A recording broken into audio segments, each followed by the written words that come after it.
What's going on, guys? This is Rune King from lMaxScape, and today I was wondering what temple checking would be like in the evolution of combat. And so I actually just realized it's coming out in 4 days, and I thought I'd just give it a go to see what it was like, to see how different it is, to see how much slower it is, and all that. And I'll tell you now, it's definitely a lot slower in the evolution of combat, but I definitely enjoyed it a lot more. It was a lot less of a grind. But basically, this video is just going to be showing you a lot of the combat events. So fighting all the different monsters, and a few of the other ones that involve a little bit less combat, like the graveyard event, and how they're changed and how you should gear up for it. So what I did, I just went on and took the gear that I have, and I was surprised. I thought in the gear that I had from the lMaxScape from scratch would get torn up, but I did alright. So as you can see in my inventory, this is what I suggest to take. A couple prayer potions, because for a few of them you definitely need to use protection prayers, because a lot of the monsters hit really hard. And then most of the monsters are weak to magic attacks, so you definitely want to have magic gear and use magic spells, because while the magic abilities are great, I found that just auto-casting the wave spells and whatever the magic spells does a lot more damage. So you want to have those on your hotbar for sure. I also found Metamorphosis, the ultimate ability, is super good and completely just tears things up. So I suggest using that. As far as the other abilities go, I am by no means an expert in the evolution of combat, and today was the most I had played on it, and it was probably for about 3 hours. But I enjoyed it, so it was good fun. But again, my inventory, a couple prayer potions, your mage armor. I like the Colomancer's Gloves 5s because they're pretty much tri-bred. It's an all class. It doesn't give any get positives or negatives, because you have to bring tri-bred gear for this. And I have my Berserker ring because it is a tri-bred ring as well. So I've got that. My melee switch. The only thing that's not here, that is not from my account that I got from Lumbridge, is the Torag's hammer, and it's because when you melee, stuff's weak to crush. So that's just the best way to kill things, and I just got a weapon that I could likely obtain. And so I use that and my Leaf-Bladed Sword and Dragon Defender as well, but the Torag's hammer was much better because they're weak to crush, and obviously I'll do that. And then a range switch. These are only good for snakes. Yep, and then some food, because you will get hurt because you can't protect from everything. And then just the basic elemental runes, because you need them to cast the spells. And it's nice because you no longer need death or chaos runes for them. As you can see, for Earth Wave I need 4 arrows for Earth and no deaths. And another thing you might notice me missing is the Snell for the giant snails. Where is it?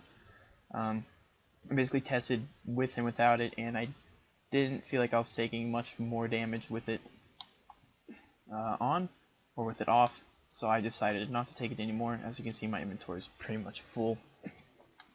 The only downside of having to bring tri-bred setup for the evolution of combat is, again, no inventory space. So a thought I had is you could just bring a Beast of Burden if you wanted to pick up items such as, what are they called? Talon Beast Charms and Perfect Snail Shells and all that other stuff. Yeah, so that's about it.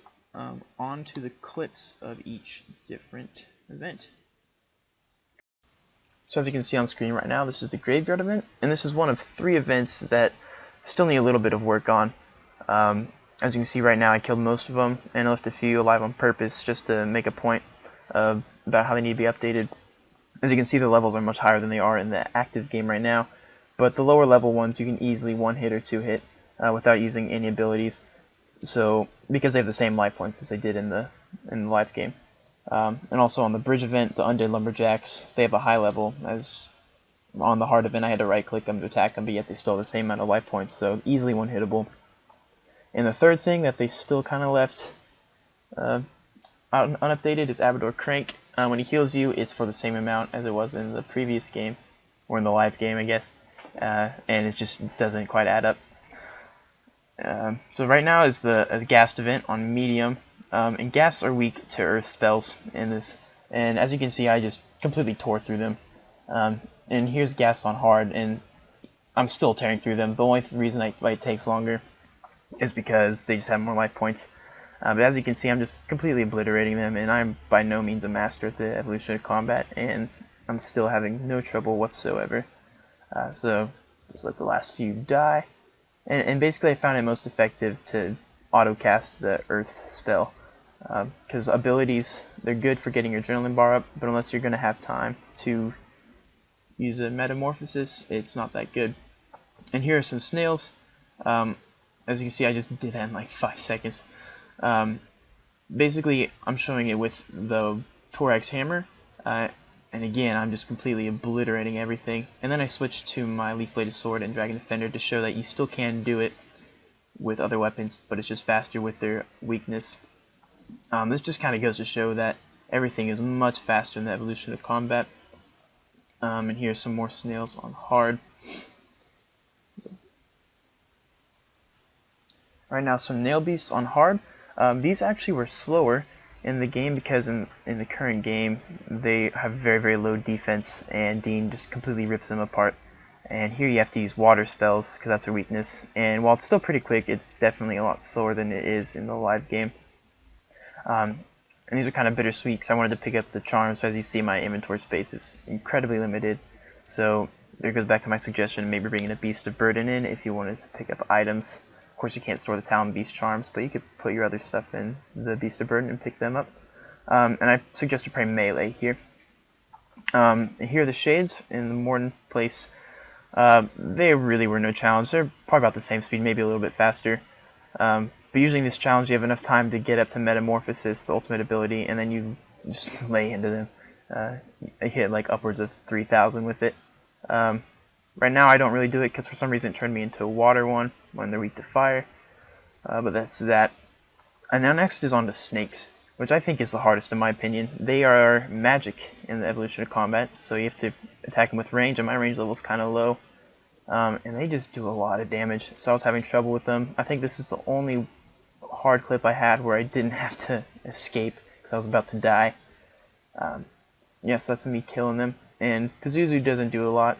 Also, another thing, the followers aren't that helpful. They're really there just to tell you which path to take at the beginning. Like, they do a little bit of damage, but for the most part, they don't even have the right attack style. So it's hard for them to do a lot of damage. And next is a clip of Vampire Juvenates, which really troubled me, because the only way to attack them is with silver weapons, and as you can see, I'm doing absolutely no damage to them right now. And they're level 40, these are on the easy section. And they're weak to fire spells.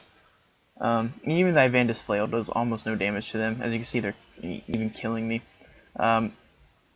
So, I don't know, it's just one thing that JX really needs to work on, I think. Just fixing a few things. This obviously shows that it's not complete, and even though it is coming out in 4 days, there's still a lot they need to work on. So there you have it. That's most of the combat events in Temple Trekking. Hopefully you gained a little bit of insight on what's going to be different. The main reason I wanted to do this video is because a lot of MaxScape and Scratchers do Temple Trekking. I just said do. They do Temple Trekking because it gives a lot of valuable resources. And I was honestly curious myself to see how it was changed. And overall, I would definitely say that it is slower, but it is also a heck of a lot more fun, definitely more entertaining, more interactive. Again, just more than clicking on something and waiting for it to die. And you can just definitely do a lot of different things. You can multi-target, you can attack one thing at a time and just own it. It's really up to you. This update, I'm actually really excited for this combat update. It was the first time I'd really been on for more than maybe 30 minutes or so. And I was on for maybe 3 hours today just testing this out, and I honestly really enjoyed myself, and it makes me really excited for this event, for this update. Yeah, I'm not at all going to say I'm not going to miss the old combat system, because, heck, I grew up with it, it's familiar, I know it, past 7 or 8 years is what I've used, but I think it's had its time. There's really nothing else JX can do with it, they've said that themselves, and so, yeah, I think this is ultimately a good update for the game. I think it's going to help it grow. I think they're doing it the right way. They're listening to people's feedback and all that. So I'm really excited. Yeah, as far as this goes, there are obviously a few things that still need working on, like the Vampire Juvenates and the Firewatch if you've done Legacy of Sergei's quest, because they're weak to fire spells, and the only way to damage them is with silver weaponry. As you saw earlier, I was doing hardly any damage to them at all with my silver bolts and my Avanda's flail, and so obviously there's still a few things that need work. I don't know if they're going to fix that all within the next 4 days. They might do a few things as they actually release the update, because I honestly doubt very many people have tested temple trekking in the combat beta. I'm probably one of the only people to have done that. But overall, it's completely revamped, and I really like it. It has some improvements, a lot more fun, a little bit slower, as I said, but a lot more fun. So yeah, again, I hope you guys found something insightful about this video. If you enjoyed it, go ahead and leave me a like, because it really just lets me know how many of you enjoyed the video, because that's why I'm making this, is for you guys and for your entertainment. And if you didn't like it, go ahead and leave me a dislike and a comment as to why. Just some constructive criticism, because seeing as I'm still a relatively new video maker, there's still some things I can learn. I'm not going to say I know it all, because that's conceited. Yeah, so I hope you all enjoyed this and have a good day. I love you all.